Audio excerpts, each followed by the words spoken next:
د منیر شاکر بیانونه خلک شیر کوي او خلک یې ډېر سپورټ کوي. نو په 2005 کې شهید غلام حضرت غلام صاحب مبارک دا بیان کړی دی. راځئ چې دا وورو چې د منیر شاکر آیا ښه سړی و، دا ظالم سړی و که نه ښه سړی و. نو راځئ چې دا بیان وورو. یقول ما تعرفون ویعمل ما تنکرون. تاسو چې کوم شی بد ګڼئ هغه یې کوي او تاسو چې کوم شی ښه ګڼئ هغه په خوله باندې وایي. بیا په خوله هغه خبرې کوي چې کوم تاسو ښې ګڼئ هماغه درته کوي، خو بیا عمل یې هغه عمل دی چې کوم تاسو بد ګڼئ، چې کوم درته بد ښکاري به یې کوي. بل حدیث مبارک کې راځي ان اخوف ما خاف علیکم بعدی کل منافق علیم اللسان.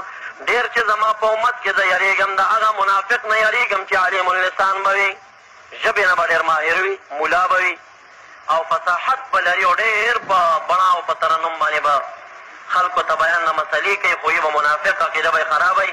وایي دغه منافق ملا نه په امت ډېر زیات یریږم. بل حدیث مبارک کې راځي ان اخوف ما خاف علی امتی قارئ القرآن. ډېر چې په خپل امتیانو باندې یریږم د هغه قرآن کریم قاري نه چې د قرآن کریم د قاري سره لوی ملا هم وي. ثم یخرج سیف علی اخیه ویقول له انت مشرکا. او سره د علم بیا توره د تیکې نه راوباسي په ورور خپل باندې ورته وایي ته مشرک یې، تا قتل ما ته رواد. نن سبا په باره کې دا صحنې تاسو ولي علیم اللسان ښه د ترنم والا شاکر منیر ژبه خو ښه خوندوره وه، ښه په بیم و بم اواز باندې به یې اواز یې ترجمه شروع. دغه منافق علیم اللسان نبي علیه السلام وایي په امت چې ډېر یریږم دن په خوله به هغه خبرې کوي چې تاسو به یې ښې ګڼئ، خو عمل به یې بیا هغه عمل وي چې به تاسو بد ګڼئ. لکه کوم اعمال چې تاسو ولیدل د چاکور سوځول وچ په وچه باندې، دا مسلمان شهیدانول، د قرآن کریم حافظان وژل په یو کور کې وچ په وچه باندې په معمولي خبره باندې، او بیا توره وایي د تیکې نه راوباسي او خپل مسلمان ورته وایي ته مشرک ته مشرک یې.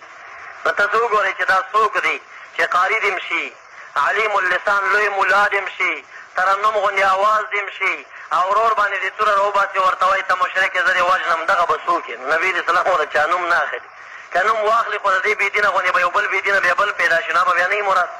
نو بس نښې وښودې چې داسې داسې سړی به وي، خو هغه به چې کوم دی زه امت باندې ډېر یریږم د دغه سړي نه چې زما امت چېرته هلاک نه کړي او خراب یې نه کړي. بهرحال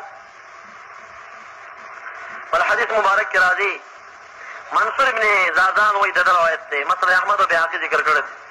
ما ته دا اطلاع راغلې ده چې جهنم ته کله ګزار کړی شي بعضې خلک، نو د جهنم جهنمیان به د هغه د بدبویۍ نه تنګ راشي. نو د جهنم جهنمیان به وایي چې الهه دا اور مو قبول دی، خو یو نوې بدبویي راځي، دا بدبویي د څه شي ده؟ نو چې وګرځېږي نو یو سړی به پیدا کړي چې هغه نه دا بدبویي روانه ده، ورته به وایي چې ویلک ما كنت تعمل ما یکفینا ما نحن فیه من الشر حتی ابتلینا بک وبنتن ریحک. ورته وایي دا راته ووایې ته څه بد عمله وي، مونږ دا دومره عذاب کې چې اخته وراته بس وکړه او ستا بدبویي را باندې تېری راله، څه مردار عمل دې کولو؟ هغه به ورته وایي کنت عالما فلم انتفع بعلمي. وایي زه دنیا کې ملا ومه خو ما د علم موافق عمل برابر نه